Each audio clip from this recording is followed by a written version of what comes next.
We must fight together now, or die.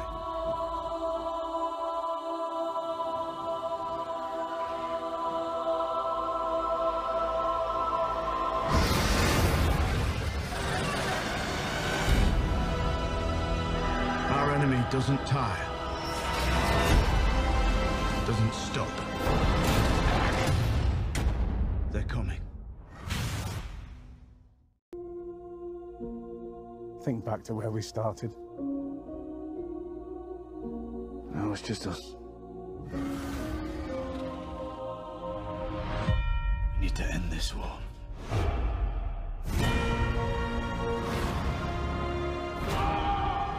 This goes beyond loyalty. This is about survival.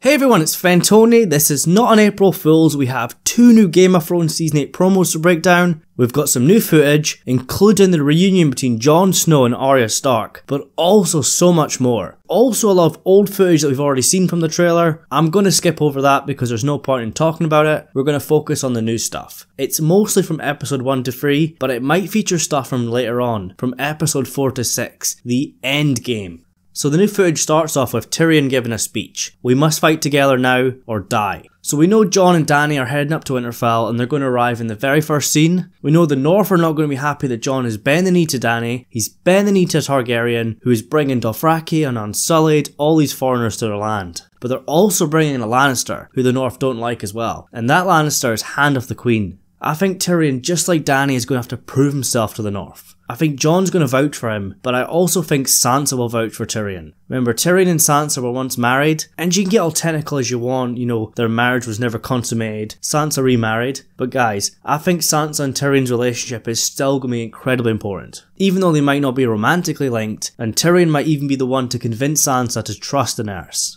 You can see Dany and Sansa behind Tyrion. We know they're not going to be the best of friends, or at least not at the start. It seems like Sansa feels threatened by Daenerys, but just like Tyrion said, we must fight together now or die. Everyone's going to be on the same page, even if they don't like each other. Now the next shot is incredibly interesting. Daenerys staring into a fireplace, and Jon Snow's behind her, and he turns away. A lot of people didn't think much of this, you know, it's just at Winterfell, but some eagle-eyed viewers have noticed this is actually a dragon stone. It seems like Jon and Dany will be at Winterfell from episode 1 to 3, so could this be in episode 4 after the Battle of Winterfell? Have they gone to Dragonstone to plan the next stage? Are they going to attack King's Landing and try to take it from Cersei Lannister? Or have they retreated from the Army of the Dead? Has Winterfell fallen and the Night King won in the North? So we've got lots of smaller shots now. You've got Beric Dondarrion with his flaming sword shouting at the Hound. I'm not too sure if the Hound is frozen in fear here, maybe from the fire from Viserion, or if he's just about to face the dead and give his life in one last attack. A lot of people actually think the Hound is eventually going to wield a flaming sword. You know, he's always been scared of fire ever since his brother pushed his face into the flames, but eventually he has to wield his greatest fear of fire against the Army of the Dead, and maybe against his brother in the Clegane Bowl, which is definitely going to happen at some point.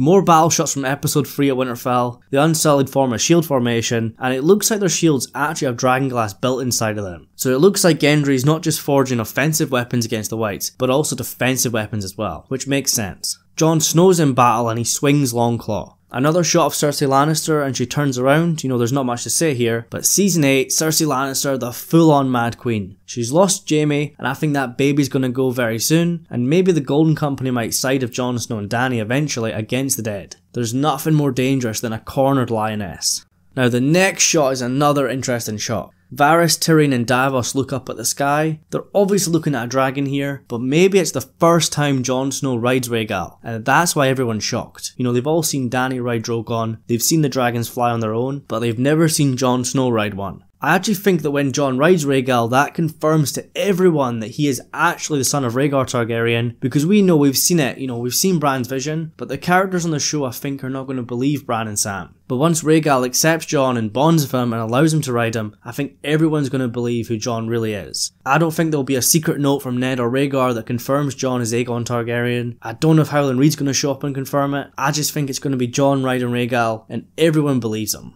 More battle shots, you've got the Unsullied in formation against the Whites, Arya Stark fighting at Winterfell as well, with her new weapon, which is some sort of stick with a dragonglass end, because we know that Gendry's going to forge a lot of dragonglass weapons. Weapons of all kinds, not just daggers.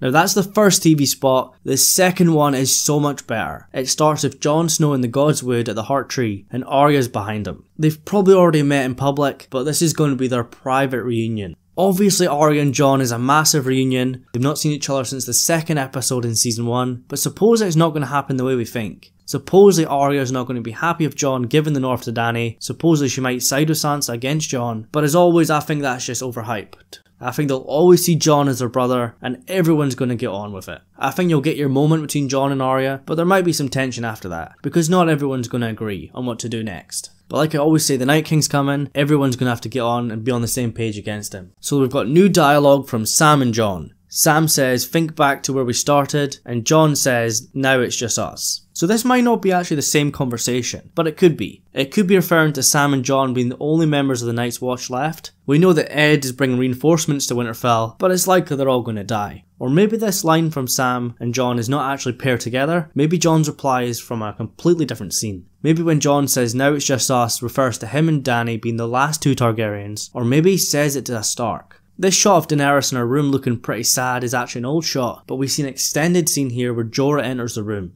This could be after Jon's parentage has been revealed, and everyone's in shock. Obviously Jorah still loves Daenerys, but I think he's kinda moved on. He's accepted that he'll never be with her, but he'll always be by her side. Now this is another interesting shot. A dragon flies to Winterfell during the daytime. I can't confirm which dragon this is, it could be any of them. Obviously all these dragon shots have been edited together. You can see Sansa watching them fly and all the other characters as well. But maybe Jon Snow's riding Rhaegar in some of these shots, but he's been edited out. You know, in the final episodes you'll see Jon back on the dragon. The next shot is Jon Snow in the Crypt of Winterfell and he's blowing out a candle. It looks like he's next to Ned Stark's grave, maybe next to his mother's as well. Maybe he's accepted his parentage, he's accepted that Ned had to lie, he's moved on, he's ready for battle. He doesn't care about the Iron Throne, all he cares about is protecting his friends and family and saving the realm. The next shot's causing a bit of debate. Jaime is shouting at someone, we don't know what he's saying or who he's shouting at. Some people say that he's shouting run, some people think that he's shouting Bronn. We've seen Brienne fight against the dead, maybe she doesn't retreat, and Jaime has to save her, or at least attempt to. I actually think Jaime could be a casualty up north, he might die for Brienne, and just imagine Cersei's reaction when she finds out. Think about it, Jaime's chose to leave her inside of the north, and now he's died fighting for another woman. It's okay for Cersei Lannister to sleep with other people, but what happens if she hears that Jaime's died for Brienne, and maybe even slept with her? The Mad Queen is gonna go mental. And as for Bronn, he's obviously still in King's Landing, but I think he might even come up to Winterfell.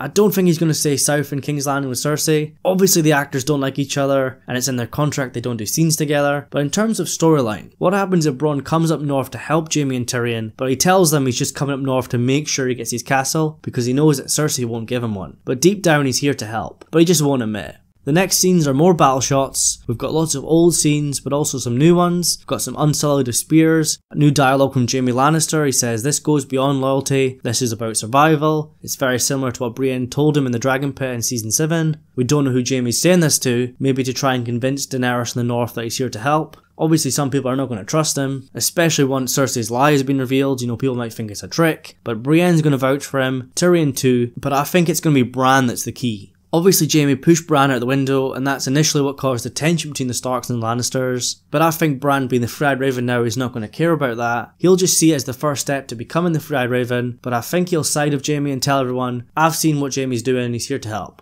The Bran and Jaime reunion is something I'm so excited for. Obviously season 8 is going to be full of reunions. The Jon and Arya one's going to be massive. Arya and Gendry, Arya and the Hound, all these characters, it's going to be amazing. But I want to hear your thoughts in the comments below about the new footage, about Jon and Arya's reunion, Jon Snow riding Rhaegar, or Jon and Dany at Dragonstone. I'm actually quite surprised that HBO released this footage. You know, with the big trailer they released and all the other photos, it kind of felt like they weren't going to show much more. But now they've shown Jon and Arya, you've kind of got a feeling they might show even more now. Hopefully they don't show too much more and don't reveal any massive spoilers or anything like that. We're in April now, we're less than 2 weeks to go, just give us the episodes. But it's likely we're going to get more footage, maybe an episode 1 trailer next weekend. Obviously I've been a bit quiet lately, I'm just kind of taking a break because honestly, it's going to get very busy around here. There's going to be so many videos once we get to the episodes. So as always, remember to leave your thoughts in the comments below, as well as any video requests you have. Click here for my latest video, you don't want to miss that. And then remember to subscribe and like this video. Thank you so much for watching, and I'll see you in the next one.